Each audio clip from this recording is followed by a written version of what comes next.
If you enjoyed this journey with Bible Unicorn, give it a thumbs up, leave your thoughts in the comments, and don't forget to hit subscribe for more biblical mysteries and truths revealed.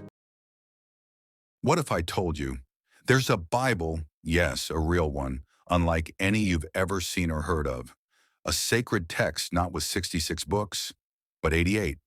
What if I told you this Bible holds stories of cosmic wars, angelic rebellions, and divine secrets so powerful, early church leaders hid them away, deeming them too dangerous for the world to read?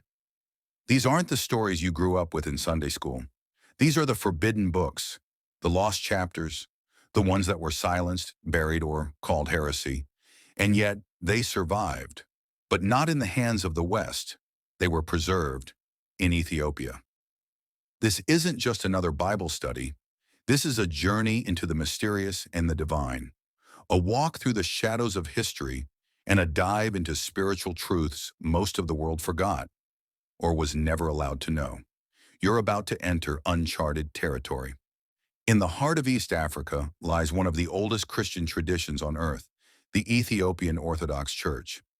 Long before Europe embraced Christianity, Ethiopia had already woven it into its identity. But how? Why Ethiopia? It begins with a queen, the Queen of Sheba. Most know the story.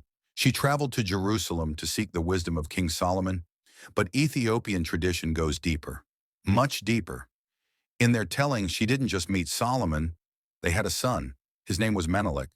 And when Menelik returned to Ethiopia, he didn't come back empty-handed.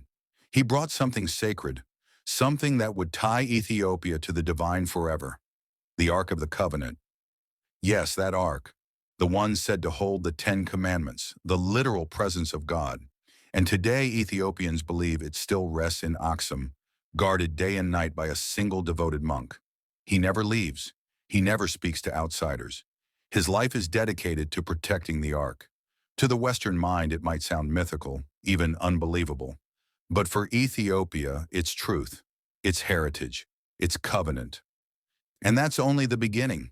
While the rest of Christianity moved westward, adapting, evolving, and, in some ways, leaving parts behind, Ethiopia held on.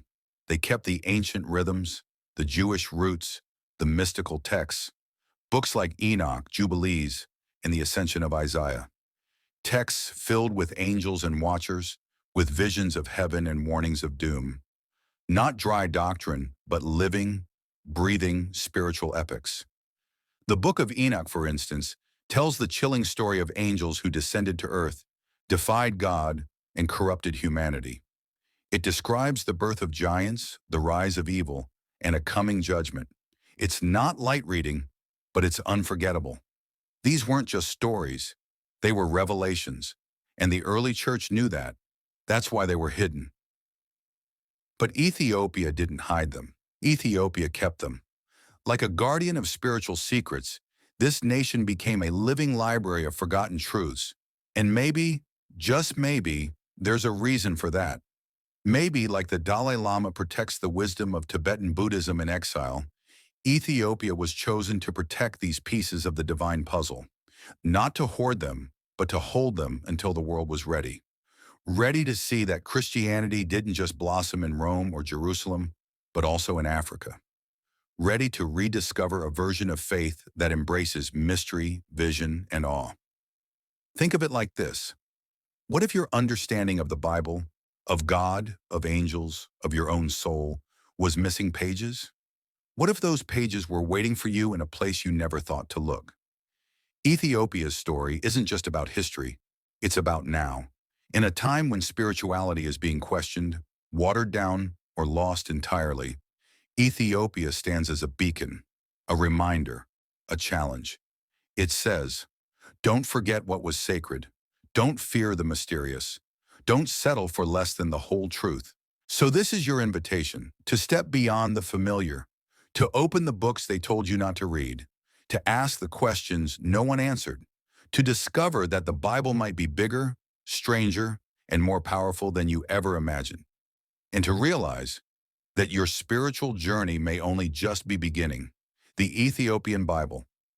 It's not just ancient, it's not just rare, it's a message, sent through time, daring us to remember what the modern world has forgotten. These mystical books aren't just dusty scrolls or historical curiosities. They're alive with wonder, warning, and wisdom. The Book of Enoch, Jubilees, the Ascension of Isaiah. These aren't stories for bedtime. They're stories that wake us up. They call us to protect what is sacred and ask questions we've been trained not to ask. Take the Book of Enoch. It reads like a spiritual sci-fi epic, but it's far more than fiction. It tells of the Watchers, angels who descended to earth, not to help humanity, but to teach us forbidden knowledge. How to forge weapons, how to manipulate creation, how to bend the world to our will. That knowledge advanced civilization and also corrupted it. Sound familiar? In a world where technology and innovation move faster than ethics can keep up, the story of the Watchers feels less like myth and more like metaphor. Today's world shapers, from Elon Musk to AI engineers, walk the same fine line: progress or peril, innovation or destruction. Enoch warned us what happens when we wield power without wisdom. But Enoch didn't just warn, he revealed. He described visions of the Son of Man, a divine figure seated in glory, judging the nations, echoing Jesus centuries before the New Testament. It's as if truth, when it's real, echoes through time, no matter who tries to suppress it. That's what makes Enoch so unsettling and so powerful. Then there's the Book of Jubilees, a retelling of Genesis and Exodus through a divine lens. But it's not just a repeat. It reveals a solar calendar woven into the design of creation, a cosmic rhythm, a divine timetable. It insists God's laws aren't temporary, they're eternal, not mere rituals but reminders of divine alignment. A call to walk in step with heaven and earth. Think about it. In an age of climate crisis, when even spiritual leaders like Pope Francis are urging humanity to care for the planet, Jubilee's calendar starts to sound prophetic. Not just about time, but about timing, about returning to harmony with the world around us. And then there's the Ascension of Isaiah, a mystical journey through seven heavens, a vision of spiritual battles behind the veil, a foretelling of the Messiah, his descent to earth, his death, and his triumph over evil. Isaiah's vision pulls back the curtain, revealing that what we call struggles may just be echoes of a larger cosmic war. It's not just ancient poetry, it's a lens, a way to see life's hardships, not as punishment, but as participation in something sacred, something vast. These books weren't excluded because they were irrelevant. They were excluded because they were too bold, too mystical, too Jewish. Yes, and that mattered. Books like Jubilees emphasize things like the Sabbath, dietary laws, circumcision, practices the early church wanted to distance itself from to make Christianity more palatable to Gentiles. They chose unity, simplicity, mass appeal, and in doing so, they let go of the roots. It's like a brand reworking its image. To gain the world, it loses the flavor that made it special. In choosing conformity, the early church may have sacrificed depth, complexity, even truth.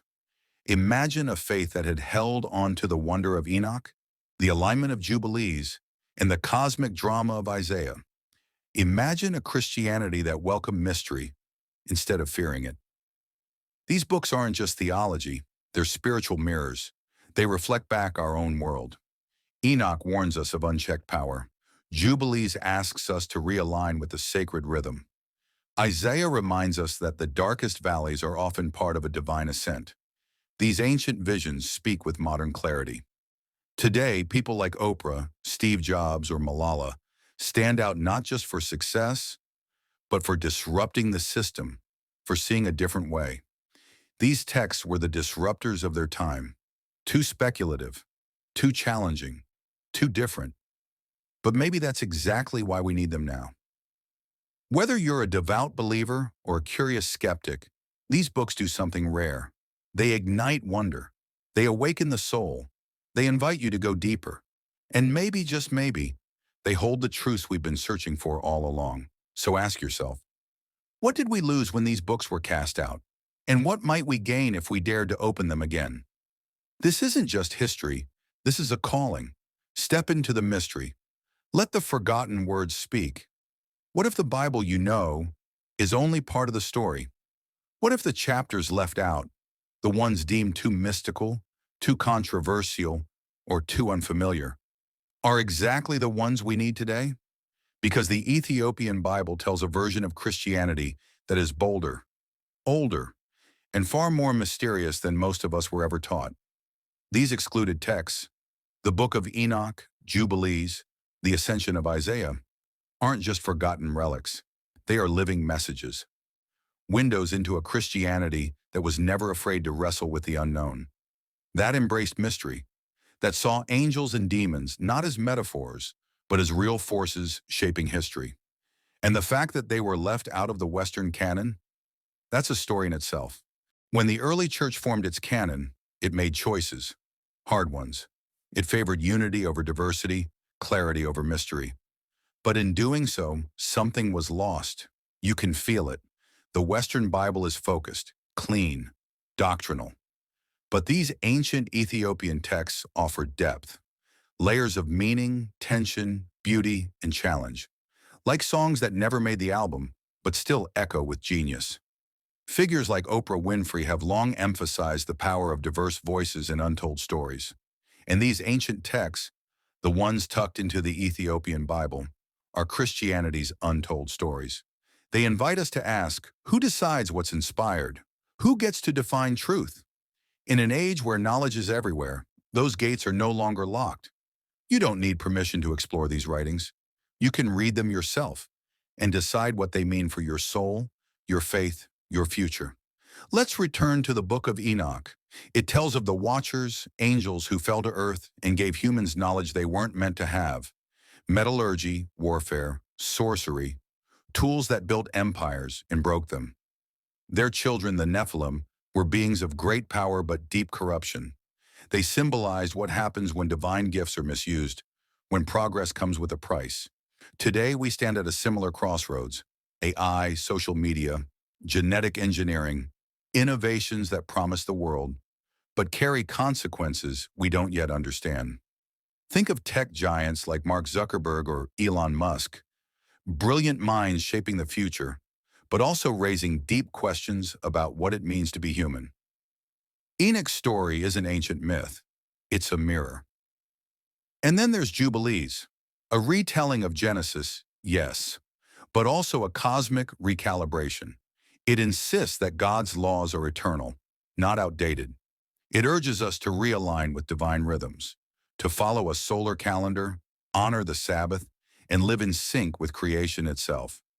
Imagine if a leader like Jeff Bezos called for weekly rest, not for productivity, but for spiritual reconnection. What would change in the culture of burnout? What would it mean if success was measured by soulfulness, not just scale?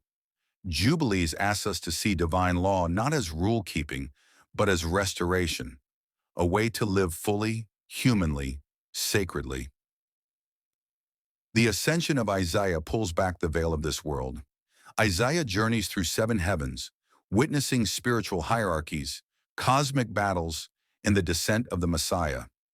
Not as a conqueror, but as a suffering servant who defeats evil by enduring it.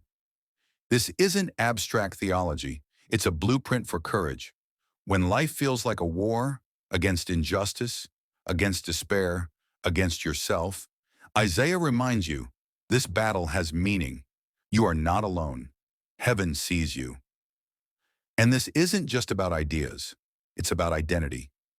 Ethiopia, one of the oldest Christian nations on earth, didn't just preserve these texts, it lived them, guarded them, survived colonization, cultural pressure, and religious erasure to hold on to its sacred stories. Like Mandela, Ethiopia refused to let foreign powers define its soul. It kept its own time, its own calendar, its own gospel. This isn't stubbornness, it's spiritual defiance. It's saying our faith matters, our stories matter, our truth matters. So yeah, The exclusion of these mystical texts made Christianity simpler. But was something lost in that simplicity? Faith, after all, is not static. It breathes, it grows, it questions, it evolves. And returning to these texts, Enoch, Jubilees, Isaiah, is not about rewriting the past. It's about reclaiming what was left behind. Because Enoch warns us, don't trust power without conscience. Jubilees reminds us, harmony with creation is not optional. It's divine. Isaiah tells us, suffering is not the end. It's the path to victory. The Ethiopian Bible is not just a collection of books. It's a spiritual time capsule. It preserved the parts of Christianity that dared to be different. Mystical, ancient, speculative, and wise. In a polarized world, Ethiopia's story asks us, can we value diverse Christian traditions while still honoring a shared foundation? Can we make room for mystery again? Maybe it's time. Maybe now, when technology races ahead of morality and faith feels either weaponized or watered down. Maybe now is the moment to let the forgotten speak again. The watchers, the martyrs, the prophets. They have something to tell us about power, about truth, about how to live. This isn't just about books. It's about reclaiming the sacred. It's about hearing the stories that once shook the heavens and might still shake us awake today. So open your heart, open your mind, and step into the mystery. They were called the Watchers, angels sent to observe humanity. But they did more than just watch. They interfered, they fell, and the world was never the same. They taught forbidden knowledge, weaponry, magic, metallurgy. Their gifts were powerful and devastating. From their union with humans came the Nephilim, violent giants with insatiable hunger, corrupting the earth with bloodshed and chaos. And so, according to the Book of Enoch, God sent a flood, not out of wrath, but mercy, to cleanse the earth, to reset what had spiraled out of control. But this isn't just some ancient story about angels and giants. It's a warning about knowledge without wisdom, power without restraint, progress without purpose. In the modern world, we face a similar danger. Think about AI. Think about social media. These are tools, powerful ones, that have reshaped humanity, just like the Watchers once did. Facebook connects billions, but also spreads misinformation and division. AI can solve global problems, but can also amplify bias and erode truth. Innovation without ethics leads to collapse. The Watchers knew that. The Nephilim embodied it. The Book of Enoch isn't some distant myth. It's a mirror, and it's asking us, what are we building? Who are we becoming? But not all stories in the Ethiopian Bible are about cosmic failure. Some are about unshakable courage, like the Maccabean martyrs, known in Ethiopia as the Maban martyrs, 7 brothers, 1 mother, all given the same impossible choice, renounce their faith or die. They chose death, one by one. And their mother, she watched not in despair, but in strength, encouraging each son to stand firm. This isn't just a story of martyrdom. It's a story of conviction, of loving something more than life itself. It echoes through time, through the voices of people like Dr. Martin Luther King Jr., who stood for justice despite death threats in prison, through the courage of Malala Yousafzai, who defied oppression to fight for education. Like the Maccabees, they show us, true strength isn't about survival, it's about purpose. What would you stand for if everything was on the line? And then there's Isaiah. In a vision so mystical it almost defies description, he journeys through 7 heavens, witnessing spiritual hierarchies and cosmic battles. At the heart of it all, the Messiah, descending into a broken world, suffering, dying, and then rising, triumphant over evil. It's a vision of redemption, of suffering that means something, of a universe where justice isn't a dream, it's destiny. Isaiah's celestial journey is not so different from the path walked by leaders like Nelson Mandela, a man imprisoned for decades, yet emerged not with bitterness, but with a vision of peace, of unity, of something greater. Even modern voices like Greta Thunberg echo Isaiah's call. enduring ridicule for the sake of a future few are willing to fight for. Isaiah's journey reminds us, are we climbing toward divine truth or drifting further into distraction? These stories aren't random. They're not just ancient footnotes or forgotten legends. They are deeply human and deeply now. They ask hard questions. How do we use power? What will we sacrifice for truth? Are we asleep to the spiritual battles happening all around us? The Ethiopian Bible holds on to these truths. While the Western world was sanitizing Christianity, trimming its mysteries, cutting out its challenges, Ethiopia preserved them. Against colonization, against pressure to conform, against the erasure of sacred difference, and in doing so, they held on to something the rest of the world nearly lost, a Christianity that embraces the mystical, the courageous, and the radically just. So what do we do with all this? Are these just strange stories from another time? Or are they messages sent through the ages, waiting for the right moment to be heard again? Because today we face our own Nephilim, giants of greed, division, misinformation. Today we need our own Maccabees, people who will stand for what's right, no matter the cost. Today we need Isaiah's eyes, to see beyond what is and glimpse what could be. This isn't about adding more books to a shelf. This is about rediscovering faith that breathes fire, faith that wrestles with power, faith that bleeds for justice, faith that dares to imagine a world transformed. The Ethiopian Bible challenges us to question what we were taught and to embrace a truth that's far richer and far more dangerous than comfort ever was. So ask yourself, will you ignore it? Will you dismiss it? Or will you let it awaken something in you?